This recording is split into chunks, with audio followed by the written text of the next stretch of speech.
want to introduce you informally to everyone, to all of you. You'll see in a few minutes, she's full of life and full of energy. And that's the thing which comes. I've seen some of her videos, and all the people who are looking out for a better relationships, be with your videos on, audios on. And she's a ace, I would say, in relationship, whether it be marriage or parenting or dealing with children. It comes from her deep experience, and it comes from her deep experience of life rather than just theory. She learned six step theory, which she will share with us, of course, in brief. Because I'll be putting many questions at the end. As usual, all of you can ask your questions, whether it be marriage, even if it is divorce, okay, even any other area, so be open to ask questions, and I'm super excited to be with you, Susan. And yeah, especially that Bollywood part also, which you will share in at some point. And you have been to India 57 times. Well, that is a huge amount of time. Every year, almost every year, I've been going to Canada or to US, mostly Canada. So it reminds me that you have been coming here and I've been going there, but not 57 times. That's definitely not. We were crossing in the air. Right. So I make my yearly visit there. It's like a darshan there, and you have a darshan here. So we can start off with as you said, a kirtan, a small 4-line kirtan, and then we start. And she'll end with the Lakshmi Puja. So, and you're not wearing a sari today. So, because Vasudha is not there. Exactly that. Exactly that. Yeah. So, yeah, you can start right away. Yeah. So, I mean, I can certainly play you my music, but perhaps this is not the day for it. I listen to so many wonderful kirtanwalas. I listen every morning and every night. Then it's great joy for me. So just 4 lines, whatever comes to you, and there's no this thing. You can sing yourself ex tempo. No, I will give you the great Krishna Das. Krishna Das. America's most wonderful kirtanwala. So hold Yes, on. yes. I've heard a lot about Krishna Das. Yes, I've heard a lot there. And Hare Rama, Hare Krishna, he says, sings a lot on that also. Great. All right, so we'll start with your journey, Susan, of how have you landed up into uh, parenting, children, divorce, marriage, couples, that journey from where you were to where you are now. A little synopsis you can start, and then thereafter the extempore questions will be there. Yeah. Well, I was like so many of us, this innocent child thinking life would be easy, and never having any clue that it would be as difficult and challenging as a climb up Mount Everest, and having, Sherpas, but not quite the most skilled Sherpas in my home family to help me in a way besides the most practical things. So I had that. I was very blessed. I had a very affluent life. I had no reason to think that life wouldn't be easy, except I had major health issues. I couldn't breathe properly. I had asthma. I had to devote a lot of time to figuring that out, which I did. But my aunt and uncle had been to India in 1971. My uncle was the chairman of Bloomingdale's, the most famous department store in America, certainly at the time. And my aunt said to me, you must go to India. You must go while you're young. Go now. So I was a fashion designer. I got a freelance job. They took me to Delhi for 7 weeks, and my life completely changed. What was the change? It was the minute I landed in the Delhi airport, I went from New York City, superficial, affluence and unhappiness to even the simplest person on the street around the airport had a smile compared to what I had seen at home. It was an Alice in Wonderland experience. Wow. Right through the mirror. And it was shocking for me. I had no idea. I just was like this every minute. I was like agog is the only word. This was in And Delhi? the first trip was in Delhi only, yeah. And I would go to this factory where I was having the samples made on Asif Ali Road, and I would then go off to the Imperial Hotel for lunch and swimming. Then I'd go back to the factory. Then I'd go to this hotel where they were housing me. And I was in bliss. I was in bliss. I had never felt so happy in my life.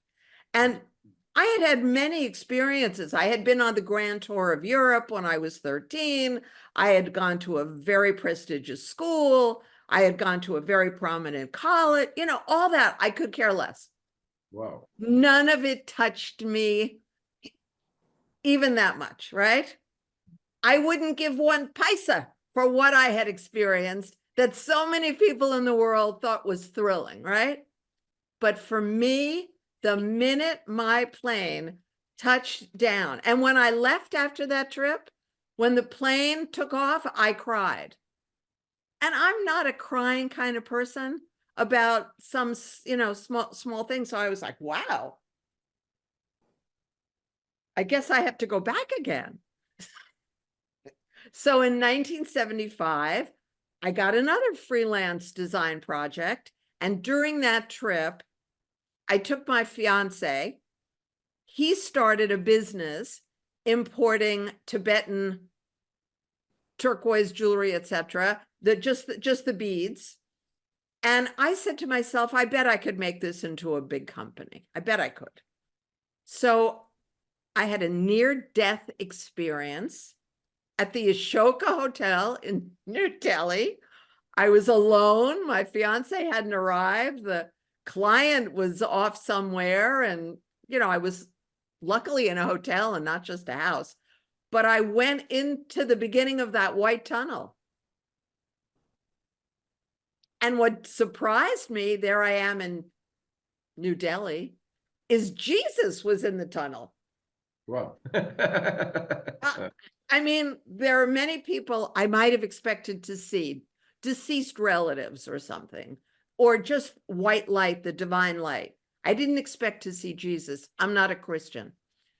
But that was what happened. Jesus came to give me a choice. And I ultimately decided it was not my time to go. I had a mother who only had me as a child. I had a grandmother who had said the most painful thing in life is to lose a child. I couldn't destroy their lives. So I said, no, God, thank you so much. I really want to stay with you. I really do. But I can't do this to my family. And boom, right in that second, I slammed back into my body, and it was not fun because I was very, very ill. I had a horrible, horrible flu. So that was the experience. Wow. You don't have this in New York City. You don't have this where I live now, Santa Barbara, California. These things don't happen. That was But your they first, always happen to me in India. that was your first near-death experience. Yeah, and then you had a car crash also, something like that you were sharing. I've had, yes. And Manoj-ji and I were discussing, how do we get to that place where we move beyond the typical ego? Well, things happen and you have a choice. Something happens like what I experienced, and then you can either shut off and forget it, or you can allow it to change your perception of the world. And that was my choice. I was starving, not just hungry, for unique, magical, metaphysical experiences. I had my first experience of God when I was 5. I had it was extraordinary. I was 5 years old. I was very unhappy, difficult father, unhappy father. And you know how it is. Most of you have had some horrible experience as a child. Seems most of us do. And I suddenly had this experience as I was praying. How does God understand my prayers if people all over the world are praying in different languages? Because I had already been outside the United States when I was 4. So I already knew that there were people from other countries praying in different languages. How is that possible? And I saw this vision where we speak our native tongue and it goes up towards God, which I, as a 5-year-old, envisioned going outside of the planet towards the sky. And that somewhere out there, it was changed into God's language. That I didn't have to worry about learning another language to get my prayer across. I just had to speak in a state of love. Wow. And that I learned, I was very lucky when I was so young. And that is what I have come back to again and again, which has saved me in these other 2 life or death moments. You can share about the car crash also. The reason I want to share this is because the skills I'm offering you today are what saved my life. Wow. And you can't learn them as the car is going out of control. It's too late. Right. You Absolutely. know, I couldn't say to myself, oh my goodness, what oil is there on the road? The car is spinning out of control. This would be a good time to learn brain breathing. No. Or, oh, I really wish I had learned the 4 questions of inquiry, but I never bothered. So luckily for me, I had these skills. I immediately went into a state of literally suspended animation. Time can slow or stop if you have certain skills. And I was able to decide what did I want to do, just as I had in the near-death experience. So first of all, I decided I needed to get out of everyone else's way. I could not live with myself if other people died. So I got to the far left lane. Then the car's still spinning. Okay, now what can I do? But the time is slow, almost stopped. I couldn't figure out how to slow my car down. It was a brand new car, but it was in cruise control. It was on automatic. So I have all these airbags. I said, I will go into the center divider, not straight on, but at a 45-degree angle. That should keep me safe. And these 3 airbags will protect me, I thought to myself. So I go into the center divider, the car stops, no airbag. The airbags were not deployed from that angle. I thought, uh-oh, now this is a little, this is a little scary. A man stops his truck in front of me because my car's sticking into traffic. He said, can I move your, sure. So that was an angel who came to rescue me, right? And everybody called the police, and the police came and they stopped traffic, and they somehow, I don't even remember, moved my car off to the right side, which is where the exit was. And lo and behold, I was perfectly fine. Wow. Now, I assumed that I had bruises all over my body because I slammed into the wheel. I made 3 phone calls I needed a friend to pick me up and drive me home because I'm in the middle of nowhere. It's 9:30 at night. There are no car rental places open, too far to take a taxi, no Ubers in those days. Make 3 phone calls. First person says, of course I will come. You do know it's Valentine's Day and I'm on a date, right? So I said to my friend, of course, let me see who else I can call. So I call another friend. He said, of course, I will come. I'm home. Don't worry about Valentine's Day, but I'm awfully far away. It could take me an hour to get there.